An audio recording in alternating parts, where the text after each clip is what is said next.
Good morning. I'm Dr. Agatha Caraballo, and thank you for joining us for today's Leadership Lecture Series. We're thrilled to be joined by Jennifer Moon, Deputy Mayor and Director of the Office of Management and Budget for Miami-Dade County. Welcome, Jennifer Moon. How are you? Good morning. I'm happy to be here. Thank you so much for joining us. I posted a link to Mrs. Moon's bio in the chat. And as I mentioned, Jennifer Moon is the Director of the Office of Management and Budget for Miami-Dade County and also Deputy Mayor. She has made her mark in the county government as the first woman ever to oversee the county's extensive budget responsibilities. Her duties as director have been integrated to include both of those from budget management and performance improvement. And I'll allow you to just again tell you a little bit more about her leadership journey. Thank you again for joining us.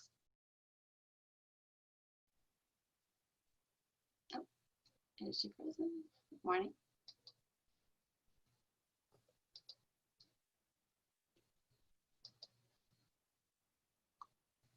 Hi, I'm sorry. Yep. Hi. Sorry, I was having a little bit of a internet issue there for a moment. There's all kinds of new challenges, right? So yeah, I know that you all have gotten a lot of background information on me. You know that I have a bachelor's degree from Florida State University, where I actually majored in English and psychology, you know, because I was really planning on being a budget director, right? And then went and got a master's in business administration, but with a specialization in public administration. I met a wonderful mentor when I was at the University of Miami, Alina Hudak. Some people have asked me questions about mentoring and, you know, what I've learned and whether that was something that was valuable to me, and it was absolutely amazing. She opened up the world of government jobs and opportunities and management in the public sector, and it has just been a wonderful experience. I became, I was a management trainee for the county when I first started, which meant that I got to work in a bunch of different departments when I first started. And that was a really great experience to be able to start to see the breadth of what local government, in particular Miami-Dade County, which is also regional government, the breadth of services that are provided. One of the departments that I did a rotation in was the Office of Management and Budget, and I knew for sure that I absolutely did not want to work in budget when I was a trainee. But my boss at the time offered me a job in management and budget, and I'd have to say that that was the best thing that ever happened to me, because I have the best job in the world as budget director. I get to do so many different things. I learn so much. Every single day I learn something new. And I also have the second best job in the world as deputy mayor, because I learn a whole bunch of new things that I didn't know about before. And I have all kinds of experiences that I think, you know, I think it's important to have a job where every single day, you know, that you get to tackle something important and you get to learn something new. I was a budget analyst. I was an assistant to an assistant county manager, and I was also the administrative director at the 11th Judicial Circuit. Another thing that I think is important when you're planning your career is to make sure that you take advantage of opportunities to do things that are new and different, and try not to pigeonhole yourself, and try to take risks and do things that are different, because all of that helps you as you grow and change and take on new responsibilities as you move up in your organization. Some of the lessons that I've learned as in all of these different positions and as a supervisor, and people say it like a mantra, but I don't just pay it lip service. I think that having work and outside work-life balance is critical.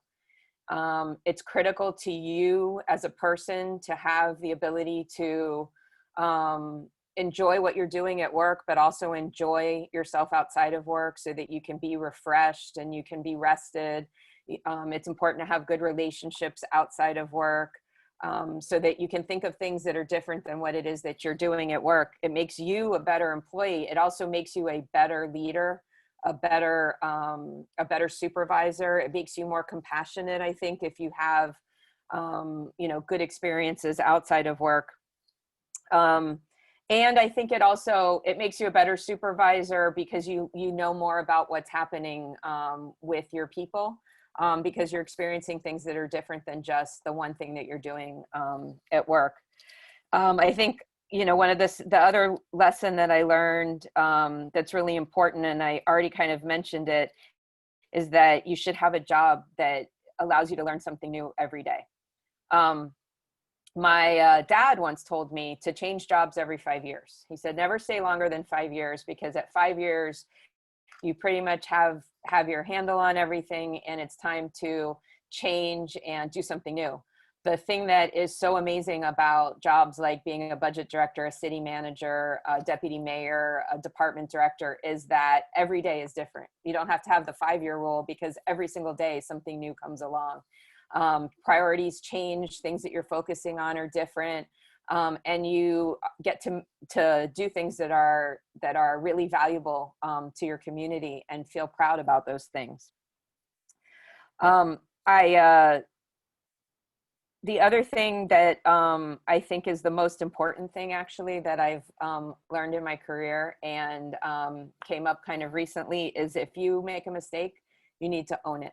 If something happens that is something that, you know, was a mistake that happened in your department or something you did personally, you need to own it, because at the end of the day, you are responsible for yourself, your product, the product of your subordinates or the people who work with you. And so that's probably the most critical lesson that I've learned in my almost 27 years of working for Miami-Dade County.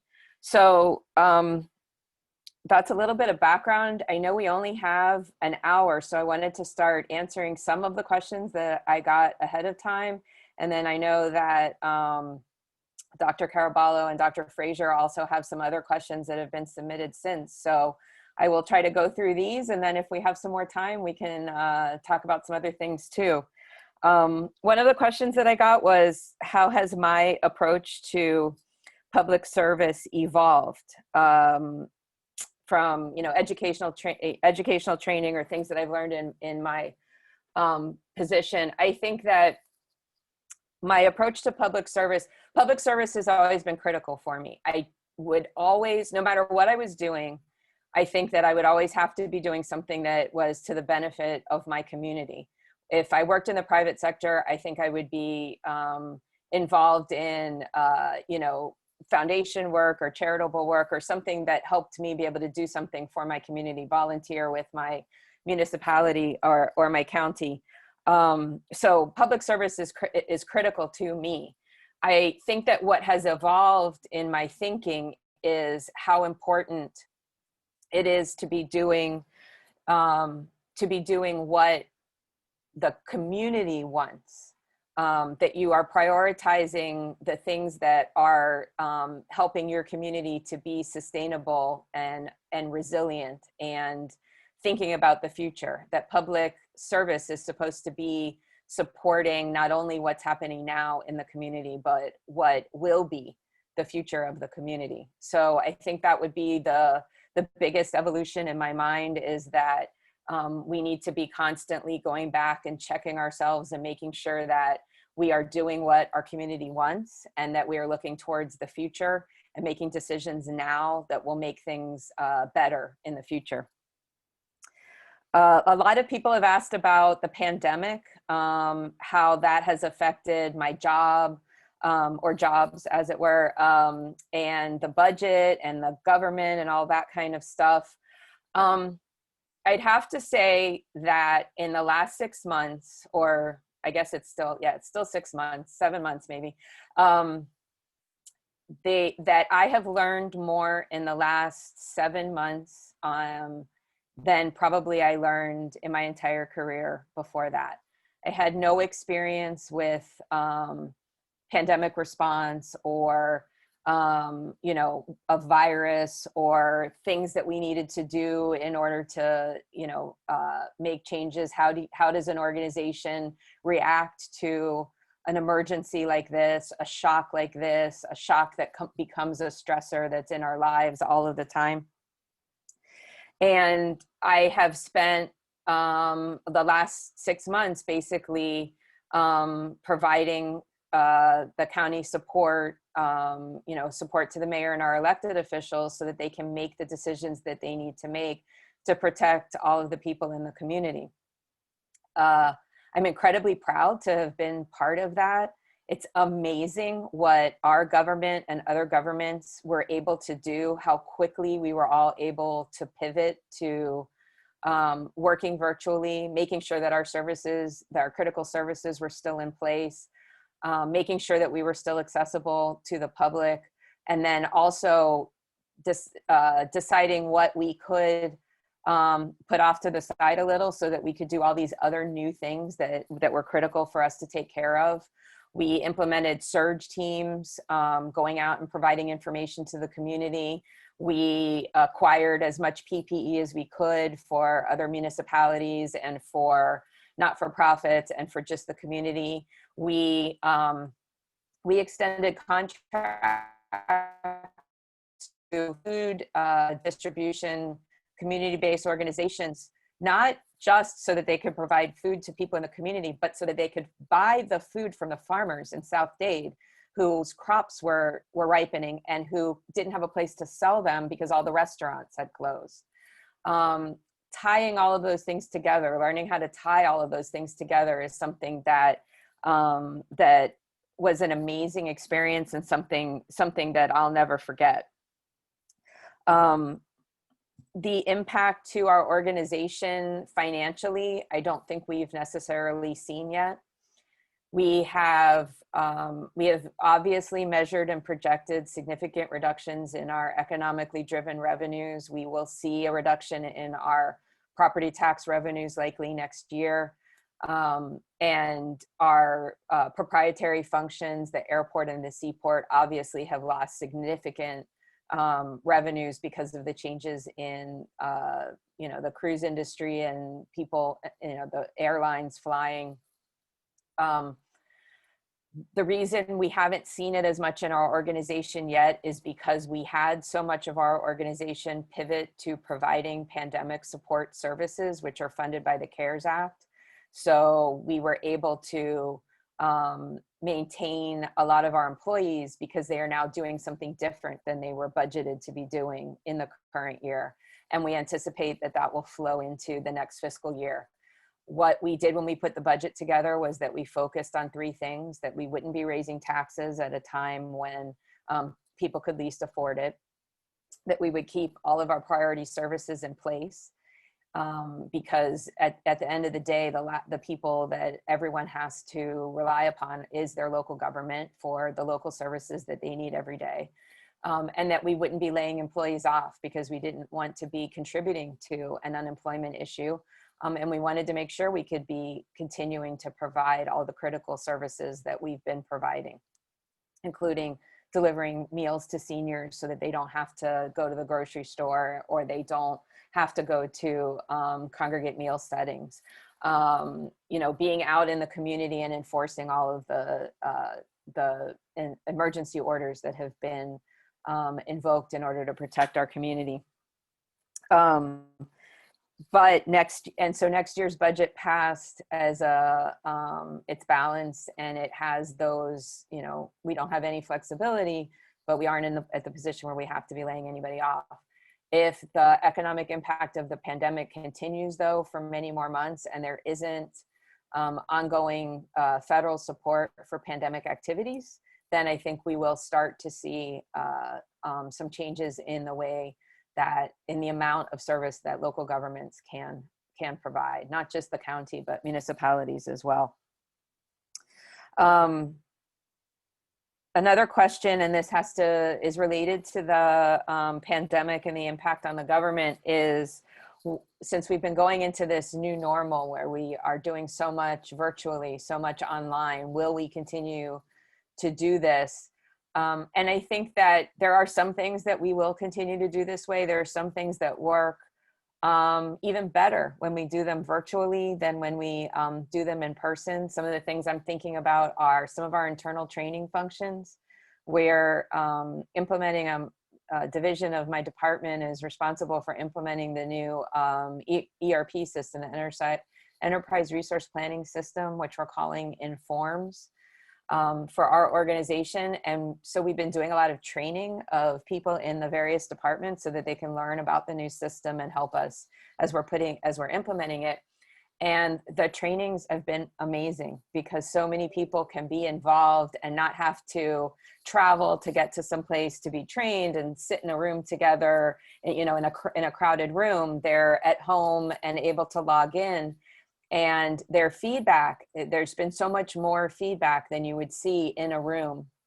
I think people sometimes are a little embarrassed to ask a question, you know, because they're grown-ups who've been doing their job for a number of years, and, you know, we're trying to teach them something new and they're a little bit embarrassed to ask a question.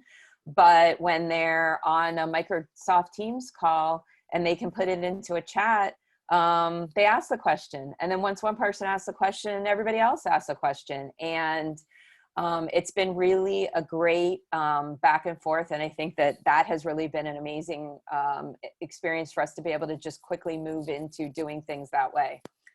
Other things I think don't work as well virtually. Plans review, all these kinds of things are kind of stressful for people to have to handle virtually. I think it's very difficult. Some people have a really hard time working from home. There are people who have a hard time focusing when they're working from home. And then there's other people who have a hard time letting go when they're working from home, that at the end of the day, you need to turn your computer off and walk away and don't just stay working forever, trying to get everything done. Back to that work-life balance. And I think that we have lost some of our personal interaction with our community because we're doing everything virtually, including virtual public meetings. I don't think that we've been able to get the same kind of feedback, whether it's a public meeting talking about a road project that's about to be implemented in a neighborhood, or it is a commission meeting or a budget hearing. I think that we've lost a lot of the communication that occurs. There are people who speak, the public speaks, but it's too easy for the people on the meeting to not hear or listen to the people who are speaking, and vice versa. It's too easy for the folks, if you're not in the same room, it's too easy for people to disconnect and not pay attention and not know what their elected officials are doing for them.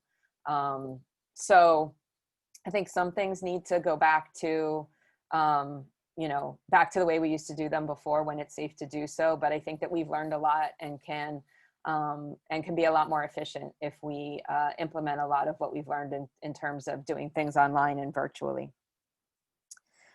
There was an interesting question that I got about whether employee morale correlates with employee efficacy.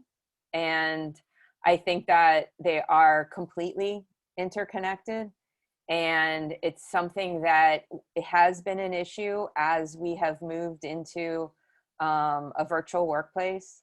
In my department, in the Office of Management and Budget, it's about 80 people now, including our new division that's implementing our Inform system.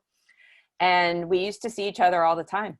And everybody had an open door policy. We walked in and out of each other's offices and cubicles. We had chats on the elevator when we were riding the elevator. We were in meetings together, and it's been really hard to keep that communication open as we've moved to a virtual situation where everyone, all of us, are working from home. We have people on a staggered schedule go into the office to distribute mail or, anything that has to happen at the office, get contracts and scan them, things like that. And that has really impacted morale. We have lost some of the support that we all gave to each other. It's almost like we're afraid to call each other or text each other because we're not sure what we're going to interrupt, because you can't really tell what's going on with someone else. You can't see them, so you don't really know what's happening with them. And so because people's morale has been lower, I think it's been more difficult to get work done. I think there is the difficulty of just working, not having all of your resources available to you. But I think that we've also been impacted by the morale changes that have occurred because of the pandemic. Everybody's nervous and worried and stressed, and we're not seeing each other. And it's sad because we all, really enjoy being together. It's a great thing in my department. We all just enjoy being together, and chit-chatting and having a good time. And so I've tried to schedule, Zoom division meetings where we can all be together. But if you have too many people, even on the same Zoom call, you can't all see each other, and you have, your internet is unstable, and so they can't hear you, and it's not as comfortable. It's not as, you don't have the same back and forth. And so I think that, that has really affected our morale and made it a little bit difficult for us to get our work done. And I try all the time to make sure that my employees are happy and understand how valuable they are,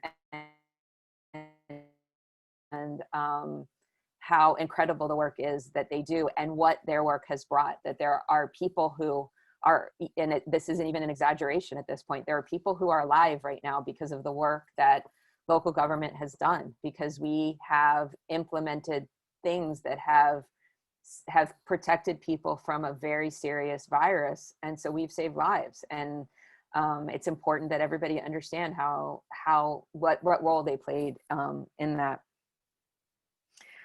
What this next question made me laugh. It says, with responsibilities in so many different departments in the county, which one would you consider needs the most help and attention, and why? And I'd have to say that changes about every 5 minutes. It's exciting to have such a diverse portfolio of things to think about, but it is also every single minute something is happening in every different department that I work with that is of critical importance to the people in that department who are doing that work. And it's sometimes hard for me to prioritize and to explain to them their relative priority compared to something else that's happening. Just this week, as an example, or in the past week or so, in my departments, we had another report of a person who had West Nile virus. That is a responsibility of the Mosquito Control Division of the Department of Solid Waste Management. And so I got the report that there was another case of West Nile virus along with the report. We know that there's a suspicion a long time before the Department of Health confirms. And as soon as we hear that there's a suspicion, we begin mosquito spraying in the area. And so as I was getting the confirmation that there was a case, I was also getting the report of the mosquito spraying that had been done in that area and elsewhere in the county. Meanwhile, we were sending out the first vote by mail ballots to the international voters who had registered to vote by mail, and preparing all of that and getting all of that work done and getting ready for the election. And we've had some difficulty in staffing up for the election because we require that somebody have a negative COVID test before they can come in as a temporary worker. And so it's taken us a little while to be able to get all of the temporary workers in. And so that's critically important that we address that issue and make sure we're focusing and staying on top of that. And one of my other departments is transit, or Department of Transportation and Public Works. And as you know, we had some really serious criminal activity on our Metro Mover system, and that was happening at the same time as we were holding our second budget hearing and having discussions and doing all of the things related to the budget hearing. which was occurring simultaneous to the implementation of a couple of new emergency orders that were opening up new services with new questions about how the implementation was going to work and information for the community.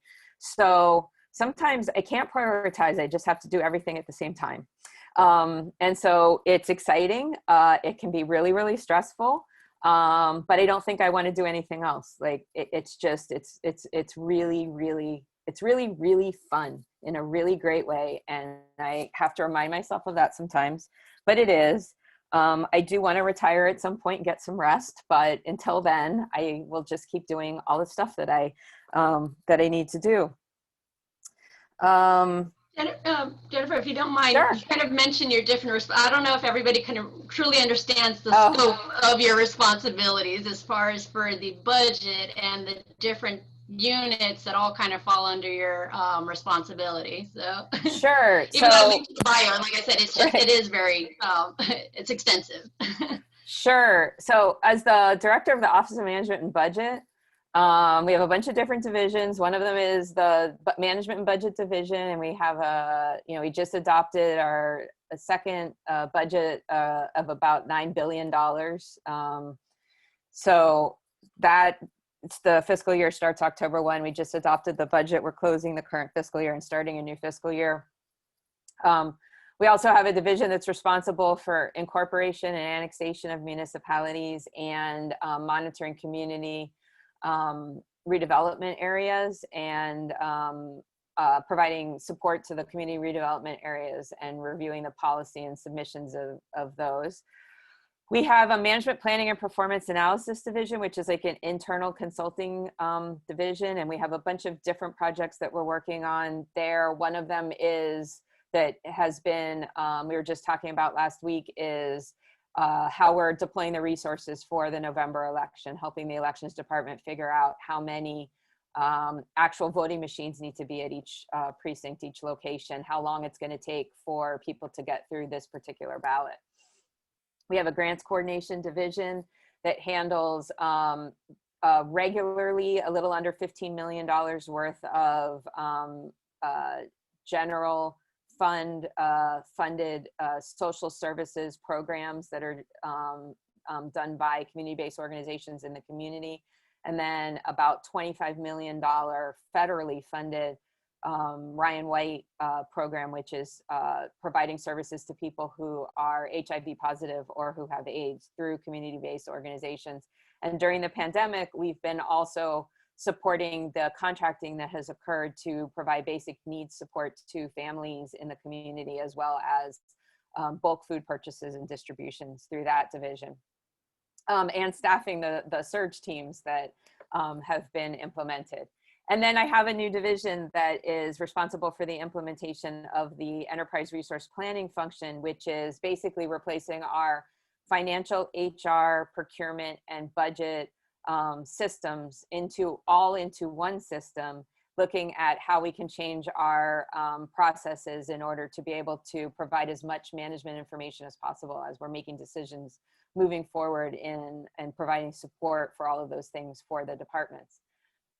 Meanwhile, I'm a deputy mayor. So budget reports to me. So I the deputy mayor and the budget director, we have conversations often to make sure that we're on the same page. And then I also support the animal services department, the elections department, the Department of Solid Waste Management, and the Department of Transportation and Public Works. And I serve as a liaison to the Public Health Trust and serve on one of their boards as a county representative for their board. I also serve on other community boards and activities, including being on the board for the school system that monitors the use of their extraordinary millage that was adopted a couple of years ago. So I'm also, try to stay engaged in a lot of community activities as well. So, which leads me to the next question, which is, if I'm doing so much, how do I prioritize and organize my work? And again, I think that, beyond just trying to prioritize what's happening at work, It's always been really important to me to have time with my family. I'm the mother of two amazing daughters who are probably on this call right now because they got the notice for this presentation. One's in college and one's in high school, and it's been my joy to be able to watch them grow and become the people that they are and spend time with them and do, you know, even the best part of the pandemic was that I got to be home, the three of us, each doing our own thing, but watching each other do our own thing, which was really, really great. And my husband works for the police department for the county. And so just being with them is the most important thing for me. And then I grew up here in South Florida. I was born at South Miami Hospital. I've been here my whole life, except for the 4 years that I was in Tallahassee for school. And so giving back to my community and doing things that help you know, different sectors of my community is also really, really important. I'm lucky that I have a job where it's every single day I'm serving my community, but I also enjoy being on community boards and helping other people sort of navigate sometimes the bureaucracy of government or fundraising or things like that, or help them with some of their management issues in their organization.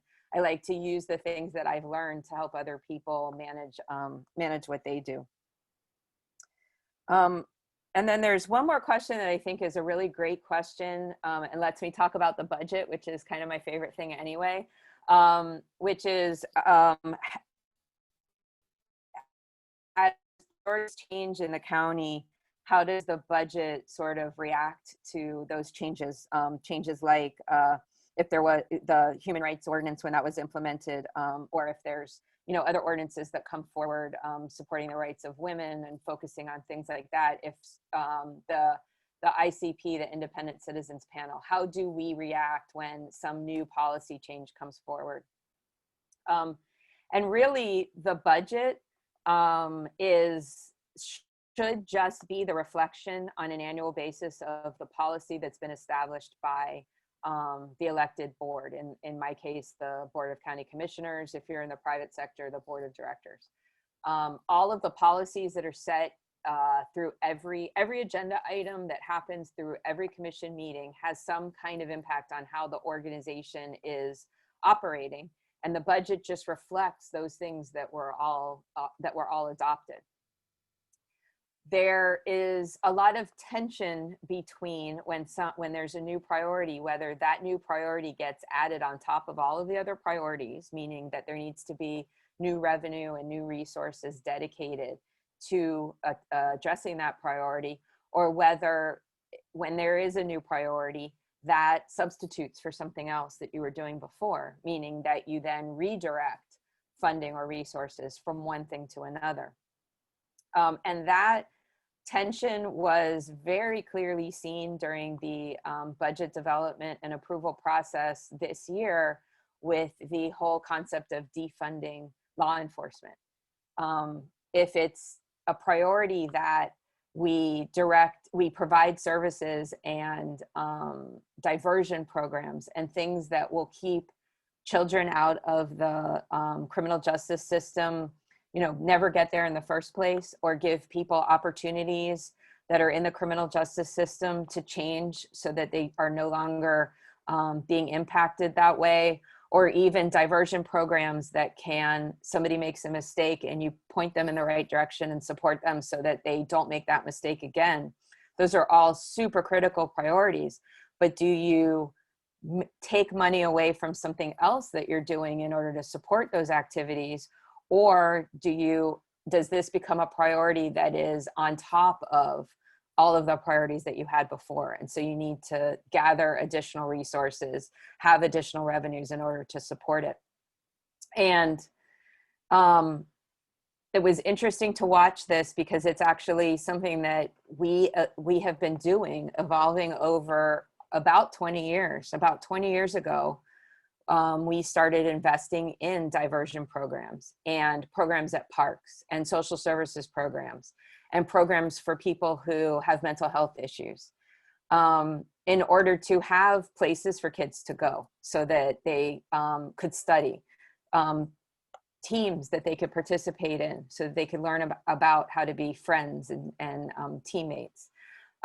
give people job opportunities so that they could make a living, help people who had mental health issues so that they could lead productive, sustainable lives.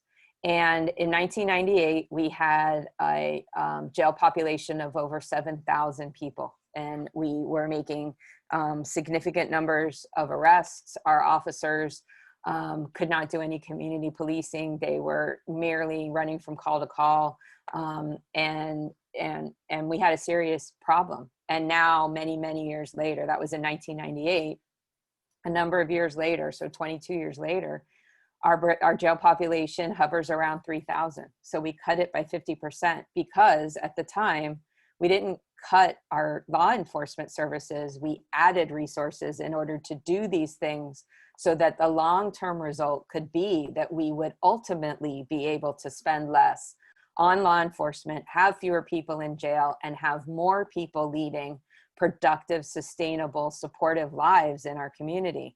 It's not something you do overnight. It's not something that you switch from one thing to another. It's something that takes time and dedication, and persistence, and everybody working together. All of our departments, our juvenile services department, our community action and human services department, our parks department, departments that probably didn't think they had a lot in common, all working together to make a difference so that ultimately we could address the situation that was happening. So it's not a quick thing. It's not an easy thing. And ultimately, in order to address priorities, that's the decision that has to be made. Are you moving from one priority to another quickly and just saying this is the new thing we're going to do? Or are you looking more long-term and saying at some point we want this to be a priority, and so we're going to add resources in order to make it happen? I don't know if there are other questions. I see somebody wants to, somebody in the chat wants to be my intern. So send me your resume. Fantastic. No, that actually goes along with our, we're always looking for different internships, experiential learning. It's funny, next month I'm on a panel for NASPA, our accrediting body, about for internships and virtual internships and experiential learning. And now we're starting to look at more project-based because of the limitations of people actually being able to work 20 hours a week in a physical location. Yeah. Anymore. One thing that you had kind of mentioned, and given your long career, 27 years, you've obviously seen a lot of different changes in the political administration, you know, and transition to a strong mayor. I guess my thing is, and as Jacob's comment at the local level, is it less political? As far as for administrators, you know, kind of weathering the transitions in political transitions as an administrator and being separate and not an elected official. So there's kind of two different ways of defining political, and I kind of think of them as like the capital P political, which is the, you know, the party politics and, you know, those kind of things. And then there's the small p political, which is more just, you know, how people influence each other. And I think that local government is way more small p political probably than federal, than at the state and federal levels, while at the state and federal levels, it's much more big P political, party driven and campaign focused and things like that. At the local level, and isn't there's a saying, all politics are local. At the local level, it is about whether you're going to get the sidewalk that you want, whether your garbage gets picked up on time, whether you think your neighborhood is getting more or less service than another neighborhood. You know, all of those things are very in your face all the time when you're in local government, and making sure that you establish relationships so that people can tell you when they're unhappy with their service is also critical in local government. You've got to have those relationships so that you can provide good service. I don't know what my neighbor wants unless my neighbor tells me what she wants. I can guess what she may want. I can say, oh, her tree is, you know, look at that. Her tree is overflowing into my yard. She must want her tree cut. I'm going to cut the side on my property. She must want her whole tree cut because she's got to be in the same situation that I am. So I go cut her tree, when in reality, there were a bunch of avocado blooms on it and she wanted the avocados and I didn't talk to her about it. And I went ahead and did it. And it made perfect sense because it was almost hurricane season. And so I should cut the tree. But it really wasn't what she wanted and made her very angry. And that's just like a small example. I didn't actually do that, by the way, but that's an example of, everything is relationships and knowing what somebody else wants and how they want their service delivered. And nobody's idea is better or worse than anybody else's, and nobody's priority is more important or less important than anybody else's. What we have to do is figure out how we can address what everybody wants in a way that addresses their needs. So Yeah, in the case of Miami-Dade County, you're dealing with about 3 dozen municipalities, all with competing demands and stakeholders. Not to mention the unincorporated areas too.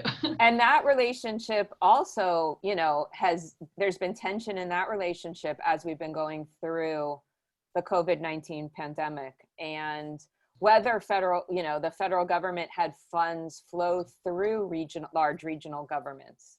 And so that added a dimension of tension. The county imposing emergency orders that were meant to be community-wide, but then do support those emergency orders. Do they want their businesses to either close down or reopen? Do the elected officials of an individual municipality support a mask order or a curfew or all of these things? That all of that has risen to the surface during a pandemic more than you would even see when you're discussing neighborhood traffic improvements or stoplights or park services or things like that. Mm-hmm. So I have a question. Jennifer, as always, it doesn't matter how often I hear about your career, I am just always so amazed at what you have done, what you are currently doing, and how supportive you are of our program.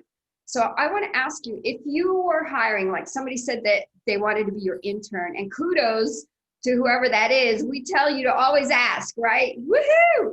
So if you were hiring right now, what would you say are important skills that we need to make sure that our students have in order to be the leaders of the future? So the most important thing, and it's something, there's some part of it that's innate, but there's a part of it that you can make stronger, is gathering as much information as you can to be able to see the biggest picture that you can possibly see in whatever thing that you're doing. There's always, it's great if you have, you look at the resume and it's great that they have, they can do pivot tables in Excel. That's the joke I have with my current chief of staff, who was my intern at one point, that I refused to learn how to do pivot tables because I just don't, he's going to do them for me. It's great that you can do that, and that you, took a bunch of classes and learned a lot about public administration. But I'm going to talk to you and spend time with you and figure out if you have that thirst for learning, that ability to connect, to make connections in things that are happening. Can you see 2 steps ahead?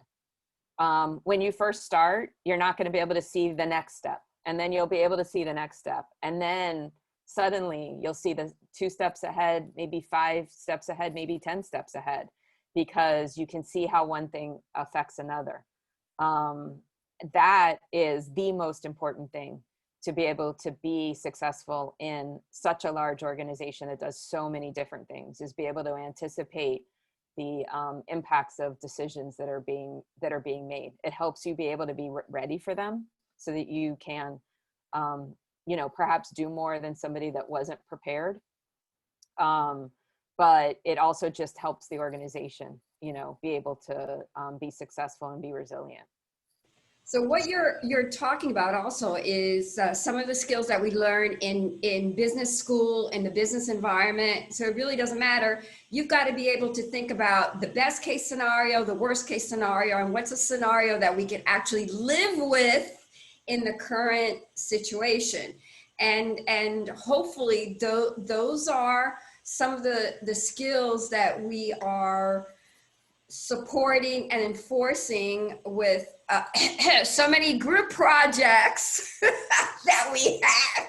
Hey, I have to plug our classes, right? Hey, because I understand that sometimes our students don't really see the big picture. So thank you so much for that advice, because that's truly what we try to do in our department, is to create those connections and the what if scenarios. So thank you. I'll give the floor to someone else. We have probably 15 more minutes for a few more questions. But one thing I just wanted to ask just you to touch on is mentorships and having mentors and building your professional network. Well, so I mentioned when I was talking about my career that my first, that I had a professional mentor that was assigned to, we actually chose each other at the University of Miami. They have a mentoring program where the mentors and the proteges choose each other. And we connected. She was, Alina Hudak was an assistant to a county manager at the time. And during the period that she was my official mentor at UM, she became an assistant county manager. And I still learn stuff from her every day. We're very close. We talk all the time. Watching her rise through the organization and the things that she's done, it's just invaluable to me to have somebody like that who spent the time with me to understand me, give me advice, and then just always be there for me. It is very time consuming to be a mentor. It is something that, it's not easy. You can't just walk around and have somebody tag along next to you, and, you have to dedicate yourself to it. And you learn as much by being a mentor as you learn by being a protege. It helps your career so much to spend time with somebody who's learning from you, because you have to think about what you're doing and explain it and try to come up with, advice and suggestions. It is the most awkward thing when you transition in your own head from being a protege to being a mentor, from being the young green bean, budget analyst or assistant or whatever, to then being, the person that's, oh, you're the person that's been at the county the longest, that knows everything, I want to learn from you. It's an awkward transition, but it is so incredibly, it's so incredibly fulfilling to watch people learn and grow and just be amazing. One of the things that I love is watching the people that I work with, that are in my departments, grow and change and do more things and assume more responsibilities and get great jobs. Like, people will come to me afraid, oh, I'm scared to tell you this, but I applied for this other job outside. And I just get excited for them, and I get chills, because it's so neat that they're, they want to expand their horizons and they want to do something new and different. And I want to support them because they're all such great people and they learn so much. And it's good to hire new people. It's good to have people move on and hire new people. It's good to have your proteges become mentors to other people. And then they come back to you and tell you the things that they learned. Just being supportive of each other is the most important thing. So I have appreciated all of my mentors. I have had, I have that one official mentor, but I have my mentor who was my boss when I was in college. We still talk all the time. And I have so many people that I've worked with in the county who reach out and, you know, and have given me advice before and now reach out and ask for advice. And that's kind of a neat thing, a little awkward the first time it happens, but a neat thing too. So just always being supportive with each other is really important. That's fantastic. And a big part of it is just putting yourself out there. And it's nice to hear that your intern has now transitioned and you create that kind of succession planning.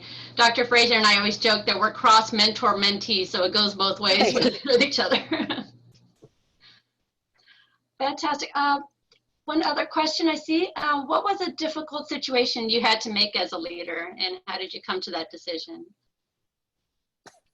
Wow, it's hard to think of just one. I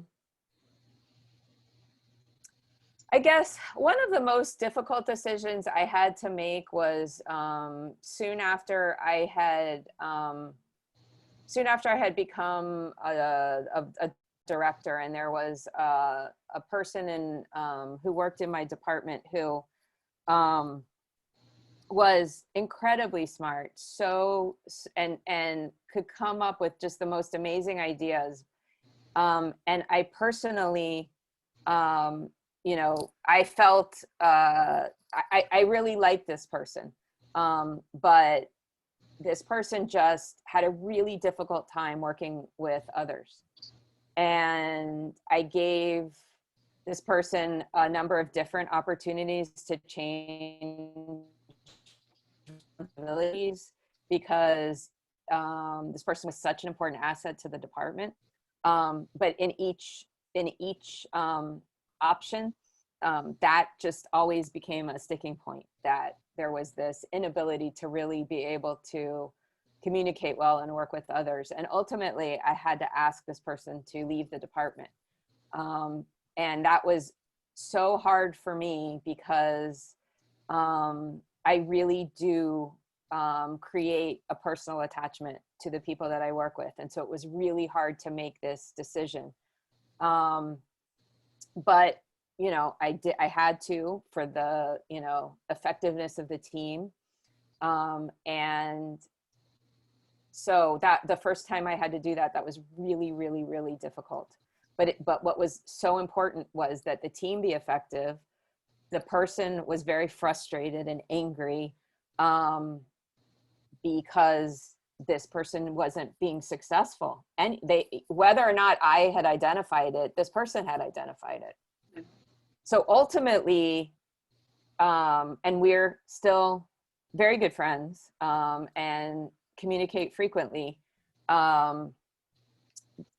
Ultimately, it worked out for the best, because it gave this person a chance to be able to learn and change and have other opportunities that I couldn't afford in my department.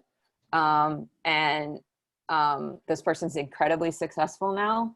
And so it worked out for the best, but it was just so hard to do that.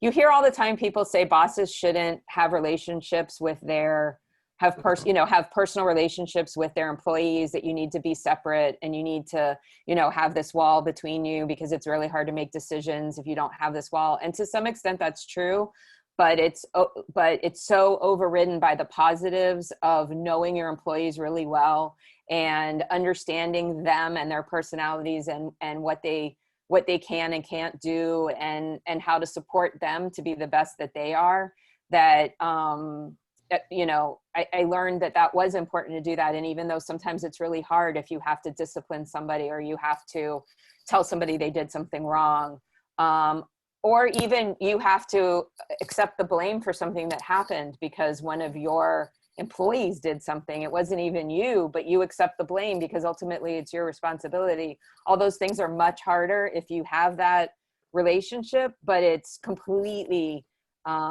worth it because of the what you can do for your team. So those kinds of decisions are the most difficult for me. No, and that's a great example, you know, to just consider how interpersonal, you know, relationships, you know, impact leadership and the decisions that you have to make.